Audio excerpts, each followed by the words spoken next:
अनिका और श्रेया, जो अब तक अपने भीतर उमड़ती भावनाओं को संभाल रही थीं, अचानक मुस्कुराते हुए एक दूसरे की तरफ बढ़ती हैं, मानो सालों पुराना कोई रिश्ता फिर से जी उठा हो। तभी बीच में नंदिनी आ जाती हैं, जिनकी आंखों में उस पल एक ऐसी चमक थी जिसे शब्दों में बयां करना मुश्किल था। वो उन दोनों को इस तरह हंसते हुए देखकर खुद को रोक नहीं पाती और उनके पास चली आती हैं। मैंने इन मुस्कुराहटों को बहुत दिनों से मिस किया है। तुम दोनों को इस तरह साथ देखकर ऐसा लग रहा है जैसे कुछ ठीक हो रहा है, जैसे पुराने दिन लौट आए हैं। ये सिर्फ एक पल की बात नहीं थी। पूरे गुलेरिया और मारवा हाउस की हवाओं में जो तनाव और दर्द पिछले कुछ महीनों से पसरा हुआ था, उसका असर सिर्फ हालातों तक सीमित नहीं था, बल्कि लोगों की आत्मा तक उतर गया था। खास तौर पर नंदिनी के अंदर, जिसे सब कुछ बहुत गहराई से महसूस होता था। अनिका की याददाश्त का जाना, आकाश की मौत की खबर, श्रेया का मानसिक संतुलन डगमगाना, हर एक चीज नंदिनी के सीने में एक बोझ बनकर बैठी थी। और आज जब उसने दोनों बहनों को यूं सामान्य होते देखा, उसे लगा जैसे कोई टूटा हुआ सपना फिर से जुड़ने की कोशिश कर रहा हो। तीनों की आंखों में हल्की सी नमी तैर रही थी, पर मुस्कुराहटें उन आंसुओं पर भारी पड़ रही थीं। अनिका ने नजरें झुकाईं और बोली, छोड़ो भाभी, अब और नहीं। अब हमें बस आगे देखना है, पीछे नहीं। इतना कहकर तीनों एक दूसरे के गले लगती हैं, एक दूसरे की हथेलियों को कसकर पकड़ती हैं, जैसे एक दूसरे की ताकत बन गई हों। अनिका का रहस्यमयी अपहरण। कुछ पलों बाद अनिका बोलती है, ओके, अब मैं चलती हूँ। श्रेया और नंदिनी से गले मिलकर वो बाहर निकलती है। हवा में हल्की ठंडक है, शाम का सूरज ढलने को है। जैसे ही वो अपनी गाड़ी के पास पहुंचती है और उसे अनलॉक करने के लिए झुकती है, अचानक उसकी गर्दन के पीछे कुछ चुभता है, जैसे किसी सुई ने उसकी त्वचा को भेद दिया हो। अनिका का पूरा शरीर सुन्न पड़ने लगता है। उसकी आंखों के सामने सब कुछ धुंधला हो जाता है और एक झटके में वो जमीन पर गिर जाती है। कुछ ही सेकंड में वहां एक परछाई आती है। एक आदमी सिर से पांव तक काले कपड़ों में लिपटा हुआ, चेहरे पर मास्क, आंखों में सूनापन। वो बिना समय गंवाए अनिका को उठाता है और तेजी से उस गली के कोने में खड़ी एक काली वैन की ओर बढ़ता है। वहां कोई नहीं था जो उसे रोक सके। मारवा हाउस में पार्टी की रौनक। अब तक तो रात काफी हो चुकी थी। मौसम थोड़ा ठंडा था, लेकिन माहौल में खुशियों की गर्मी थी। पार्टी की तैयारियां दोपहर से ही चल रही थीं और अब सब कुछ एकदम तैयार था। सजावट से लेकर म्यूजिक सिस्टम, लाइटिंग और खाने पीने का इंतजाम, सब कुछ फाइनल हो चुका था। इवेंट भी शुरू हो चुका था।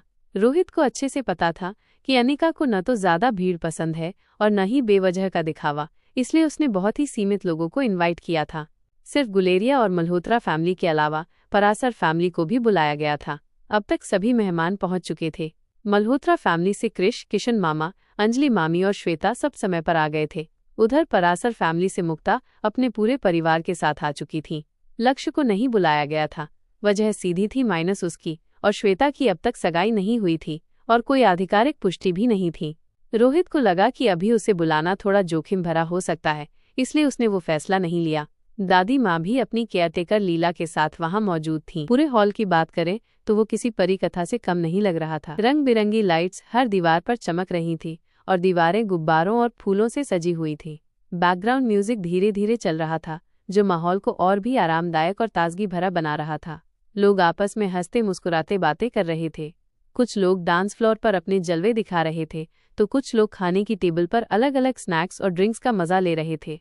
तरह तरह की मिठाइयाँ इतनी प्यार से परोसी गई थीं कि हर किसी का दिल खुश हो गया था। ऐसा कुछ भी नहीं था जो इस पार्टी में उपलब्ध न हो। हर उम्र के लिए कुछ न कुछ खास तैयार किया गया था।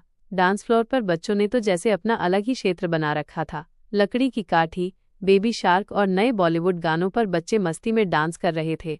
किसी के हाथ हवा में थे तो किसी के पैर लय में थिरक रहे थे।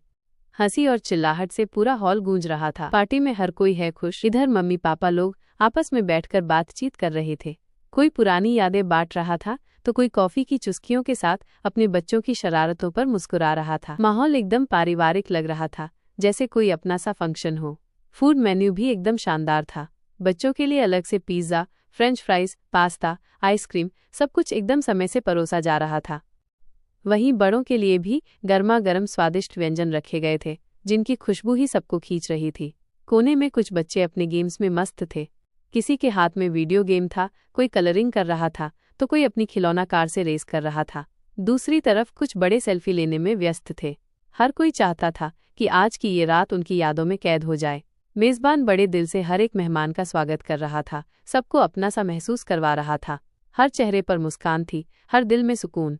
ऐसा लग रहा था जैसे इस एक शाम ने सबको उसके रोजमर्रा के तनाव से निकाल दिया हो। रोहित मारवा की दादी माँ अपनी केयरटेकर लीला के साथ बैठी थी, हमेशा की तरह सजी धजी, पर चेहरे पर थोड़ी नाराजगी थी। तभी वो लीला से हल्के गुस्से में कहती हैं, जाकर देखो जरा अनिका अभी तक उठी भी है या नहीं। इतनी देर हो गई, सब आ चुके हैं और वो अब तक नहीं आई। दादी माँ वैसे भी अनिका के ज्यादा देर तक सोने से हमेशा खफा रहती थीं। जैसे ही लीला उठी, दादी माँ पीछे से बड़बड़ाते हुए कहने लगी, आजकल की जनरेशन न जाने क्या क्या करती रहती है, किसी भी चीज का कोई रूटीन ही नहीं है, न सोने का टाइम न उठने का। पता नहीं कैसे अपनी हेल्थ का ख्याल रखते होंगे, हर समय फोन में घुसे रहते हैं या फिर जाने क्या क्या सोचते रहते हैं। दादी के कहे अनुसार लीला सीधा अनिका के कमरे की तरफ चल दी।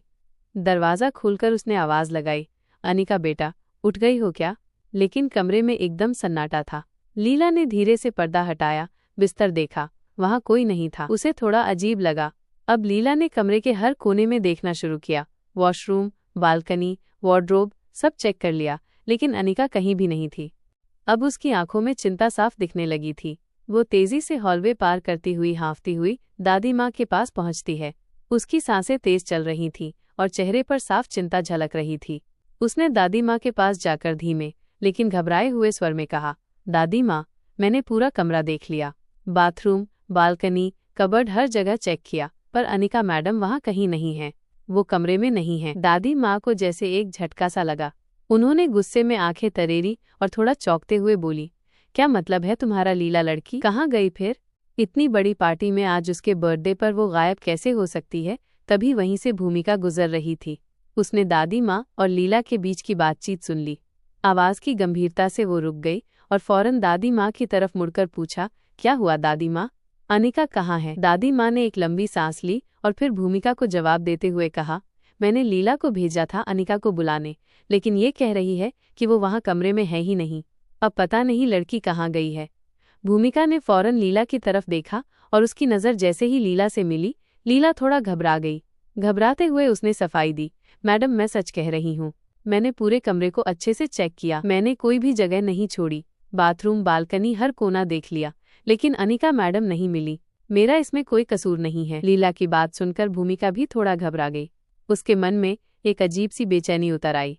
उसने खुद से बड़बड़ाते हुए कहा, आज उसका बर्थडे है और वो ऐसे अचानक कहाँ चली गई बिना बताए और अब तक वापस भी नहीं आई। जैसे ही उसके मन में ये ख्याल आया, भूमिका ने झट से अपना फ़ोन निकाला और अनिका को कॉल लगाने लगी, लेकिन स्क्रीन पर सीधा लिखा आ रहा था, the number you are trying to reach is currently switched off. Bhumika ने दोबारा कॉल किया, फिर से वही जवाब। अब उसके माथे पर पसीना था। बार बार वो कॉल ट्राई करती रही, लेकिन हर बार फ़ोन स्विच्ड ऑफ आ रहा था। धीरे धीरे उसके चेहरे की चिंता और भी बढ़ने लगी। तभी उसके साथ खड़ा निखिल, जो पहले तक हल्की हंसी में मेहमानों से बातें कर रहा था, भूमिका के चेहरे पर आए उस बदलाव को देखकर तुरंत गंभीर हो गया। उसने धीमे स्वर में पूछा, क्या हुआ भूमिका, तुम इतनी टेंस क्यों लग रही हो? कोई बात है क्या? भूमिका ने निखिल की तरफ देखा। उसकी आंखों में डर और उलझन साफ दिख रही थी। उसने धीमे स्वर में जवाब दिया, मैं कब से अनिका को कॉल कर रही हूँ, लेकिन उसका फ़ोन बंद आ रहा है। एक बार दो बार नहीं, कई बार कोशिश कर चुकी हूँ। आज उसका बर्थडे है और वो ऐसे बिना बताए कहाँ चली गई? अब निखिल भी थोड़ा चौंक गया। उसने भी तुरंत अपनी जेब से फ़ोन निकाला और अनिका को कॉल लगाने की कोशिश की, पर वही जवाब, माइनस स्विच ऑफ। भूमिका निखिल को बताती है कि दादी माँ की केयरटेकर लीला ने न सिर्फ हॉल और लॉन में ढूंढा, बल्कि वो तो सीधे उनके कमरे में भी देखने गई थी, लेकिन वहाँ भी अनिका कहीं नहीं मिली। पूरे कमरे की हर एक जगह को अच्छे से चेक करने के बाद भी जब उसका कोई अता पता नहीं चला, तो लीला वापस आई और घबराई आवाज़ में बोली, दादी माँ, मैंने पूरे कमरे को छान मारा, लेकिन अनिका मैडम वहाँ नहीं है। निखिल, मुझे ठीक नहीं लग रहा है। ऐसे कहाँ चली गई है अनिका बिना बताए, वो भी उसी के बर्थडे के दिन? निखिल, कुछ गड़बड़ लग रही है मुझे, बहुत अजीब सा महसूस हो रहा है। अनिका इस तरह से कहीं चली जाए, वो भी बिना बताए, ऐसा कभी नहीं होता। भूमिका की बात सुनते ही निखिल फौरन एक्टिव हो गया। उसने बिना एक पल गंवाए अपने कमरे की ओर दौड़ लगाई। कुछ ही पलों में वो वापस लौटा, हाथ में उसका लैपटॉप था। उसने तुरंत लैपटॉप ओपन किया और अनिका की लास्ट फ़ोन लोकेशन ट्रेस करने की कोशिश करने लगा। पूरे सिस्टम पर उसकी उंगलियां तेजी से चल रही थीं। उसका चेहरा गंभीर था और आंखें स्क्रीन पर जमी हुई थीं। आसपास खड़े लोग उसकी गंभीरता को देखकर चुप हो गए। कुछ ही मिनटों के भीतर उसने स्क्रीन की तरफ देखा, फिर भूमिका की तरफ मुड़ते हुए कहा, अनिका मैडम के फ़ोन की लास्ट लोकेशन गुलेरिया हाउस दिखा रही है। इसका मतलब है कि वो आखिरी बार वहीं थी। ये सुनकर भूमिका का दिल और भी तेज धड़कने लगा। उसके होंठ सूखने लगे और वो सोच में पड़ गई। गुलेरिया हाउस, आखिर वो वहाँ क्या कर रही थी? एक सुनसान और धुंधले कमरे में अनिका धीरे धीरे होश में आने लगी। उसकी पलकें हिलीं और कुछ ही पलों में उसने आंखें पूरी तरह खोल दी। सामने का नज़ारा देखकर वो एकदम चौंक उठी। उसके सामने रोहित, आकाश, श्रेया, मयूर और नंदिनी खड़े थे। इन सबको अपने सामने देखकर वो कुछ सेकंड के लिए समझ ही नहीं पाई कि क्या हो रहा है। फिर अचानक वो उठकर बैठ गई और गुस्से में भरकर बोली, ये क्या हो रहा है यहाँ? तुम सब यहाँ कैसे? और ये कोई मजाक है क्या? मैं यहाँ कैसे आई और मैं बेहोश क्यों थी? किसी ने इतनी हिम्मत कैसे की मुझे बिना बताए यहाँ लाने की? उसके स्वर में नाराजगी और कन्फ्यूजन साफ झलक रहा था। उसका चेहरा लाल हो गया था और वो हर किसी को घूर रही थी, जैसे जवाब मांग रही हो। उसकी आंखों में एक साथ डर और गुस्सा दोनों दिखाई दे रहे थे। कुछ पल के लिए वहां एक अजीब सा सन्नाटा छा गया, लेकिन फिर अचानक मयूर, नंदिनी और रोहित तीनों ही एक दूसरे की तरफ देखने लगे और जोर जोर से हंसने लगे। उनकी हंसी कमरे में गूंजने लगी। अनिका और भी चौंक गई। उसकी नाराजगी अब और भी बढ़ गई थी। तभी श्रेया ने मुस्कुराते हुए कहा, सॉरी अनिका, लेकिन ये सब एक प्लान था, रोहित का प्लान। जब तुम गुलेरिया हाउस के बाहर थी, वहीं से तुम्हारा किडनैप किया गया और वो भी सब कुछ रोहित की प्लानिंग का हिस्सा था। ये सब सुनकर अनिका की आंखों में गुस्से की आग जल उठी। वो एक झटके से खड़ी हुई और अपने चारों तरफ देखने लगी। उसकी आंखों की तल्खी साफ बता रही थी कि वो अब किसी के बहकावे में नहीं आने वाली। तब श्रेया धीरे से मुस्कुराते हुए अनिका के पास आती है और हौले से कहती है, देखो अनिका, बात बस इतनी सी है कि आज तुम्हारा बर्थडे है और रोहित ने तुम्हारे लिए एक स्पेशल सरप्राइज पार्टी प्लान की थी। लेकिन हम सबको अच्छी तरह से पता है कि तुम्हें ऐसी चमक धमक वाली पार्टी जरा भी पसंद नहीं है। श्रेया की आवाज़ में प्यार तो था, लेकिन वो जानती थी कि अनिका अब आसानी से शांत नहीं होने वाली। वो आगे कहती है, अब अगर हम तुम्हें पहले से बता देते कि तुम्हारे लिए पार्टी रखी गई है तो शायद तुम उसमें आने से साफ मना कर देती और मान भी लो कि आने का वादा कर देती, तब भी हमारा मन कहता था कि तुम आखिरी वक्त पर कोई न कोई बहाना बनाकर रुक जाती। इसलिए हमें मजबूरी में ये थोड़ा नाटक करना पड़ा। अनिका भी बेहद नाराज थी। उसकी नज़रें किसी तेज चाकू की तरह हर किसी को चीर रही थीं।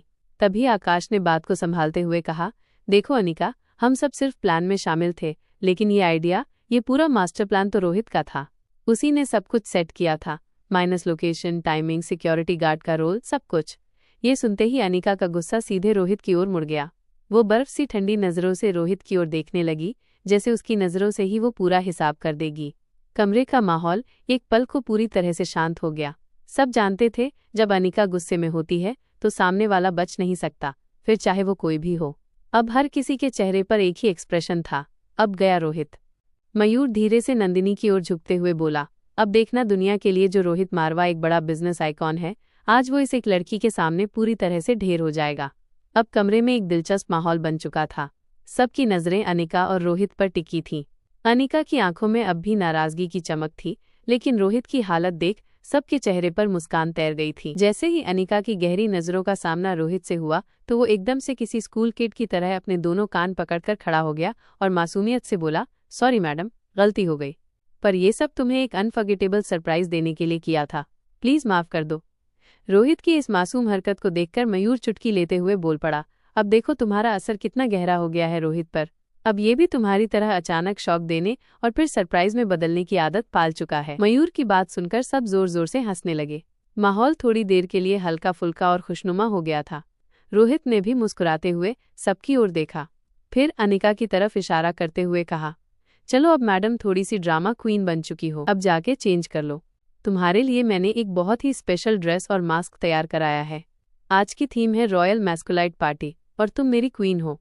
अनिका थोड़ी देर तक चुप रही, फिर बेमन से मुस्कुराई और टेबल की तरफ चली गई जहां ड्रेस और मास्क रखा था। रोहित का फोन कॉल और बच्चों का सरप्राइज। जैसे ही वो कपड़े चेंज करने के लिए एक तरफ गई, अचानक रोहित के फोन की रिंगटोन बजने लगी। उसकी पॉकेट में कंपन हुआ और उसने झट से फोन बाहर निकाला। स्क्रीन पर फ्लैश हो रहा था, भूमिका कॉलिंग। रोहित के चेहरे पर थोड़ी हैरानी और संजीदगी आ गई। उसने तुरंत कॉल रिसीव किया और हेलो भूमिका कहा। दूसरी तरफ से भूमिका की घबराई हुई आवाज आई, रोहित, अनिका अपने रूम में नहीं है, हमने पूरे घर में उसे ढूंढ लिया है। लिविंग रूम, वॉशरूम, किचन, हर जगह देख लिया, लेकिन वो कहीं नहीं है। Her phone is switched off and no one has any idea where she could be. Rohit अब गंभीर हो गया। उसने आवाज धीमी कर ली ताकि बाकी किसी को सुनाई न दे। भूमिका, रिलैक्स, मैं तुम्हें सब कुछ बताता हूँ, लेकिन सबसे पहले तुम ये बताओ कि क्या दादी माँ को कुछ बताया तुमने? भूमिका ने जवाब दिया, हाँ, लीला ने उन्हें बता दिया है और दादी बहुत परेशान हो गई हैं। हम बहुत घबरा गए थे। मुझे लगा शायद अनिका ने तुम्हें कुछ कहा होगा, इसलिए तुम्हें कॉल किया। रोहित ने एक लंबी सांस ली और फिर धीरे से बोला, ओके लिसन, अनिका बिल्कुल सेफ है। Actually she is with me और मैं तुम्हें सब एक्सप्लेन करता हूँ, बट प्लीज दादी को अभी थोड़ा शांत रखो। मैं थोड़ी देर में तुमसे मिलकर सब कुछ बताता हूँ। उधर भूमिका थोड़ी राहत की सांस लेती है, लेकिन उसकी आवाज अब भी चिंतित थी। Thank God. लेकिन रोहित, अगली बार कुछ भी प्लान करो तो प्लीज किसी को बताकर करो, खास तौर पर जब मामला अनिका से जुड़ा हो। नोटेड भूमिका, आई प्रॉमिस, रोहित ने कहा और कॉल कट कर दी। इधर मारवा हाउस के अंदर सेलिब्रेशन का माहौल था। तभी निखिल थोड़ा घबराया हुआ भूमिका के पास आता है और धीमे स्वर में पूछता है, हे भूमिका, क्या हुआ? रोहित सर ने कुछ बताया? अनिका मैडम कहाँ है? सब ठीक तो है ना? भूमिका थोड़ी मुस्कुराती है और निखिल के कंधे पर हाथ रखकर कहती है, रिलैक्स, अनिका यहीं है, मारवा हाउस में ही, बस कुछ ही देर में आने वाली है। तुम लोग पार्टी एंजॉय करो, सब कुछ अंडर कंट्रोल है। निखिल को थोड़ी राहत मिलती है, लेकिन वो अब भी एक कोने से बाहर की ओर नजरें टिकाए खड़ा रहता है, मानो किसी खास पल का इंतजार कर रहा हो। पार्टी की शान, अनिका की एंट्री और बच्चों का सरप्राइज। पार्टी अब पूरी तरह से जीवंत हो चुकी थी। सभी मेहमान, रोहित के खास दोस्त और फैमिली मेंबर्स अपने अपने डिजाइनर मास्क में एक अलग ही अंदाज में नजर आ रहे थे। हर कोई अनिका के आने की उत्सुकता से राह देख रहा था। रोहित भी अब अपने दोस्तों मयूर, आकाश और श्रेया के साथ पार्टी में शामिल हो चुका था, लेकिन उसकी नजरें बार बार दरवाजे की तरफ उठ रही थीं। और तभी संगीत थोड़ी देर के लिए धीमा होता है और दरवाजे की तरफ से एक धीमी सी हलचल होती है। सामने से अनिका की एंट्री होती है। सारी लाइट्स एक पल के लिए बस उसी पर टिक जाती हैं। अनिका ने रोहित द्वारा चुना गया वही गाउन पहन रखा था, माइनस डीप वाइन कलर का एक ग्रेसफुल फ्लावरिंग गाउन, जो न सिर्फ उसकी खूबसूरती को और निखार रहा था, बल्कि उसे किसी परी से कम नहीं दिखा रहा था। उसके हल्के कर्ल्स, सटल मेकअप और एलिगेंट मास्क ने मानो इस शाम को एक स्वप्निल पल में बदल दिया हो। सारे मेहमान बस उसे देख रहे थे। हल्की सी धीमी बैकग्राउंड म्यूजिक चल रही थी और जैसे ही रोहित की नज़र अनिका पर पड़ी, वो एकदम से स्थिर हो गया। उसने एक हाथ सीने पर रखा और मानो खुद को संभालते हुए फुसफुसाया, शी इज ब्रीथ टेकिंग। उसी समय पास खड़ा आकाश, जो सब कुछ गौर से देख रहा था, रोहित की ओर देखकर हंसते हुए बोला, रोहित, मैं जानता हूँ मेरी बहन बहुत ही खूबसूरत है, लेकिन आज शायद वो पूरे ब्रह्मांड में सबसे ज्यादा प्यारी लग रही है। शायद उसके जैसी खूबसूरती किसी और में ना हो, और आपके एक्सप्रेशन देखकर ये बात साबित हो भी जाती है। जैसे ही अनिका पार्टी में एंट्री करती है, सबकी निगाहें उसी पर टिक जाती हैं। उसकी खूबसूरती और ग्रेस ने जैसे पूरे माहौल को पॉज मोड पर डाल दिया हो। तभी रोहित थोड़ा मजाकिया अंदाज में आकाश की ओर देखकर कहता है, आई थिंक मुझे सच में डिजीनेस हो रही है। वो देखो, वो परी नहीं तो और क्या है।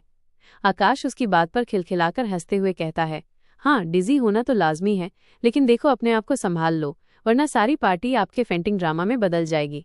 फिर सबके केक छोड़कर आपको उठाने में लगना पड़ेगा। रोहित और आकाश दोनों ही इस मजाक पर जोर से हंस पड़ते हैं। इस हल्के फुल्के पल ने माहौल को और भी गर्मजोशी भरा बना दिया। अब रोहित धीरे धीरे अनिका की ओर बढ़ता है। उसके कदमों में एक अलग ही ठहराव है, जैसे हर कदम के साथ उसके दिल की धड़कन तेज होती जा रही हो। वो अनिका के पास पहुंचता है और बेहद प्यार से अपना हाथ उसकी ओर बढ़ाता है। अनिका उसे देखकर एक पल को ठिठकती है, लेकिन फिर हल्की सी मुस्कान के साथ अपना हाथ उसके हाथ में दे देती है। उनके इस छोटे से हाव भाव ने सब कुछ कह दिया था जो शब्द नहीं कह सकते थे। अब रोहित अनिका को धीरे से लेकर उस जगह की ओर बढ़ता है जहां केक काटने का सेटअप किया गया था। वहां चारों ओर हल्की गुलाबी रोशनी, टेबल पर रखे कैंडल्स, फ्लावर्स और एक खूबसूरत डिजाइनर केक पार्टी को एक रॉयल एहसास दे रहे थे। अनिका ये सब देखकर एक पल के लिए चुप रह जाती है। उसकी आंखें थोड़ी चौड़ी हो जाती हैं और वो हल्के स्वर में कहती है, वेट, यही वजह थी?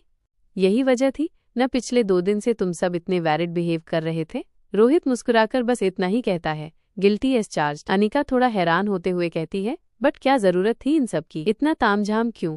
तभी पीछे से आयशा मारवा की आवाज आती है। वो अपने खास अंदाज में, जो हमेशा स्नेह से भरा होता है, आगे बढ़ती है और कहती है, जरूरत क्यों नहीं थी बेटा? जब तुम हर किसी के लिए इतने एफर्ट्स लेती हो, सबका इतना ध्यान रखती हो, तो हमारा भी तो फर्ज बनता है कि तुम्हारे लिए कुछ खास करें। ये सिर्फ एक पार्टी नहीं है, ये तुम्हारे लिए हमारे दिल से निकला छोटा सा थैंक यू है।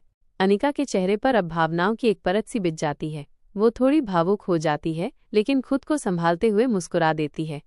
आयशा मारवा आगे कहती है, अब छोड़ो ये सब बातें और केक कट करो। आज का दिन तुम्हारा है, वो एक इशारा करती है और उसी पल एक स्टाफ मेंबर ट्रे में केक लेकर आता है और ध्यान से उसे सजे हुए टेबल पर रख देता है। सब लोग तालियां बजाते हैं और अनिका से कहते हैं, come on, cut the cake. जरूरत क्यों नहीं थी बेटा? जब तुम हर किसी के लिए इतने एफर्ट्स लेती हो, सबका इतना ध्यान रखती हो, तो हमारा भी तो फर्ज बनता है कि तुम्हारे लिए कुछ खास करें। यह सिर्फ एक पार्टी नहीं है, ये तुम्हारे लिए हमारे दिल से निकला छोटा सा थैंक यू है। अनिका के चेहरे पर अब भावनाओं की एक परत सी बिछ जाती है। वो थोड़ी भावुक हो जाती है, लेकिन खुद को संभालते हुए मुस्कुरा देती है। आयशा मारवा आगे कहती है, अब छोड़ो ये सब बातें और केक कट करो, आज का दिन तुम्हारा है। वो एक इशारा करती है और उसी पल एक स्टाफ मेंबर ट्रे में केक लेकर आता है और ध्यान से उसे सजे हुए टेबल पर रख देता है। सब लोग तालियां बजाते हैं और अनिका से कहते हैं, come on, cut the cake. सबसे बड़ा सरप्राइज, बच्चों की एंट्री। अनिका थोड़ा झुककर केक की ओर हाथ बढ़ाने ही वाली होती है कि अचानक रोहित हल्के लेकिन तेज स्वर में कहता है, नहीं, अभी नहीं। रोहित के अचानक बोले गए नहीं अभी नहीं को सुनकर पूरा हॉल एक पल के लिए शांत हो गया।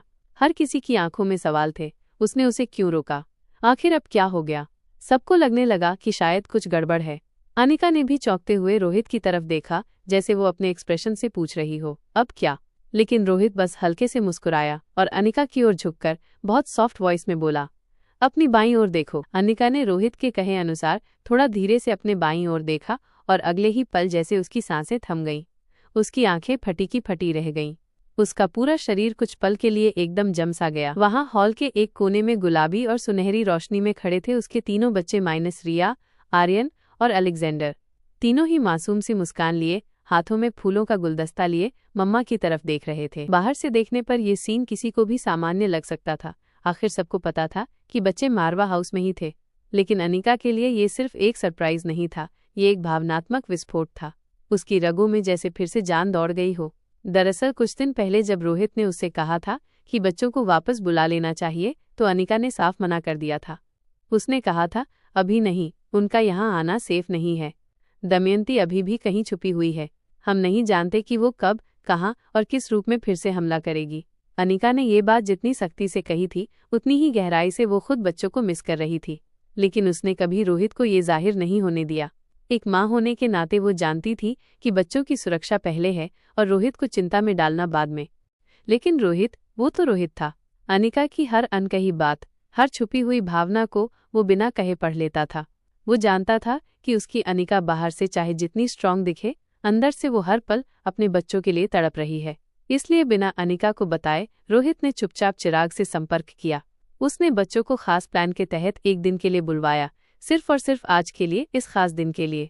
पूरी सुरक्षा प्लान की गई थी, हर पल को ट्रैक किया जा रहा था। बच्चों को एक खास सुरक्षित तरीके से लाया गया था ताकि कोई जोखिम न हो।